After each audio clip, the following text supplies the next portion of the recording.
High-tech engines need high-tech oils.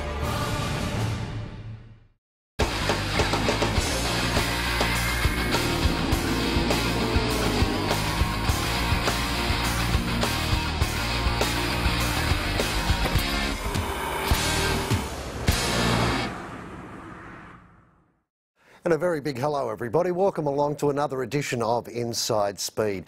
Coming up on today's program we're talking V8 superboats with Brooke and Phil Dixon. They'll be in the studio to talk about their upcoming season and some of the changes to V8 superboats this year. Jason Hedges will be in the studio to talk about his passion for the Andra Pro Stock Series, what got him involved and where he hopes to go in season 2012. And continuing with the aquatic theme on the program, we're going to catch up with the newly appointed CEO and President of Ski Racing Australia as we count our way down to the iconic Southern 80. Well, circuit boat racing has been around for about 100 years and it continues to gain momentum, particularly with the race-going public. The Blown Lights is the newest class to join the Australian ranks and they're about to head off on their own Australian series. Matt Stone and Darryl Quinn are joining us in the studio to talk about that and tell us a little bit more about what these magnificent machines are all about. Gentlemen, thank you both for your time. Thank you. Darryl, if I can start with you, how did the new series come about? Well, the new series come about, we had an enforced layoff after our first season in 2010. The decisions were made to bring in a bit more safety factor into the series, which is a good thing. At the end of the day, it's all about safety and entertainment, but safety is the most paramount and important aspect of the sport at all times. So the time frame between getting a new boat or retrofitting a safety capsule to your current boat, they're not going to happen overnight. So we elected to have a 12 months moratorium on that and then start off the new series come September of this year. There are some major changes to the boats themselves and we'll talk more about that safety factor in a few moments' time, but where are things going to kick off and what's ahead for the series? Yeah, no, well our series starts September at the Windsor Marine Stadium. Basically it's a 5-round championship and we visit 4 states. So start in Windsor and then we head up to Bundaberg up in Queensland about 6 weeks later and then back to Victoria to the Melton Club. Followed by Taree at Easter, and then for our finale at Berry in South Australia. Why do you think this category was needed? Well, basically in powerboat racing we've got classes ranging from all different engine specs, but you sort of go from the 6 litre open class to unlimited, and the speed difference, you went from a 6 litre boat doing 115 mile an hour, that's on water, to the unlimited superboat, like the unlimited class, and they're doing like 140, 150 mile an hour. So the APBA and a race committee come together and said basically we need a class in between there. It's got the wow factor, it's got the blowers, and it's a stepping stone for 6 litre drivers to reach that ultimate goal in powerboat racing and owning a blown boat. So we started the Blown Lights and it's just been a huge success. And the boats are doing nearly the same speeds as the unlimited boats, but a little bit more controllable. So it's a great aspect on water. We'll find out about how much control there actually is. Darryl, what was it like for you when you first stepped out into the boat? And I believe that was a bit of a rush process too. Yeah, look, we made the call in about July of 2009 when we knew that the Blown Lights wanted to kick off.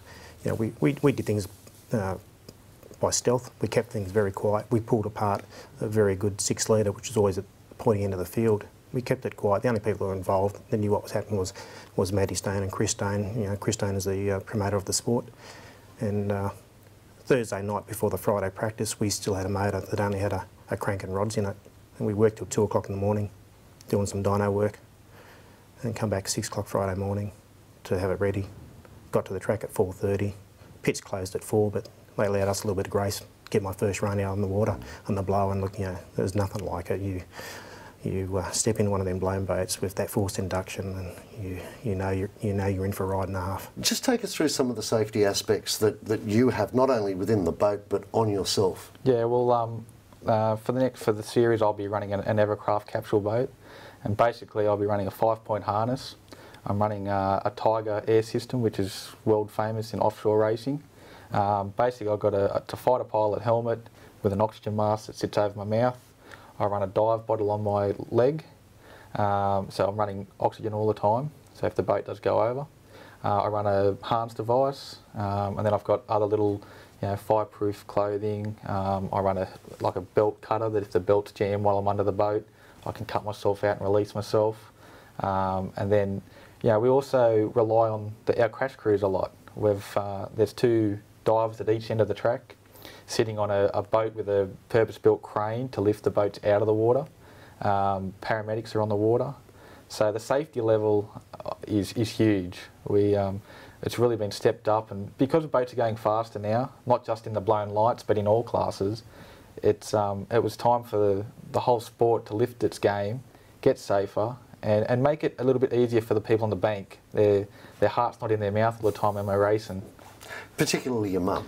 Yeah, she's not real keen on it, but she gives me a lot of support, and it is a family sport. Like when we go away, my sister's there running the shop, my dad's my crew chief, I've got engine builders, and we're all friends, and if someone hurts an engine, we all try and help each other to get the other boat back on the water, because we want to make it good for the race fans. They come there, they come to watch blown boats, and the blown boats are very temperamental, but we've found with the lights, because we're not putting the engines under so much stress and the aura of the supercharger with massive amounts of overdrive and stuff on them, they've been reliable. So it's worked out well for the class in that way. Well, where does that take the cost of racing one of these, Darryl? Well, look, I've been involved in this sport since about 2002, and when we had the 6-litre motor together, realistically, there's not that much more cost involved in running the blower. In some ways, it's generally cheaper because you don't run it as often, so therefore you minimise your running costs that way. And it's at the end of the day, you only get one chance of having a good time in life, and it's you either do it or you don't do it. And we took upon ourselves that we're going to do it. And I'm probably the oldest person running around in the sport in the blown lights, but those young blokes, like the one sitting beside me, they don't give an inch, and I don't give them one. I mean, it's all relative, I suppose, and works out on where you're going to stay accommodation-wise and how you're going to get there, etc., etc. But roughly, what would a season cost me? Well, look, if accommodation alone, depending where we go and fuel to get to the venue, whether it be Bundaberg, Bundaberg's like 16-hour, 17-hour drive, so you probably allow yourself $2,000 in fuel and accommodation for the weekend and food, and then the entries are generally covered. But the running time on the boat is the critical thing, but we'll go through a set of valve springs about every 6 races. Now, mate, you spoke about the sound and people loving to come along. George Gambino from High Tech Oils described you guys as quote-unquote mad, but so mad that he wanted to get involved. I mean, for a new series to have a major sponsor on board, this has got to be a good kick-up, particularly for your father, who's heavily involved in the promotion. Yeah, no, High Tech Oils, that's just been outstanding. George has jumped on board and sort of made all our dreams come true. A corporate and professional company like George owns, on a new form of powerboat racing, it can only go forward. And with the help of the TV now, and it lets us attract new sponsors and more corporate teams into the sport, because it is such a great sport, and it's just getting it out there to the public. And but no, George with High Tech, it's been great. And I know he's got a lot of new ideas, and we're introducing shootouts at the tracks now, and so it's similar to like the V8 supercar style of format. The fastest boat out there by itself is pole one for the race the next day.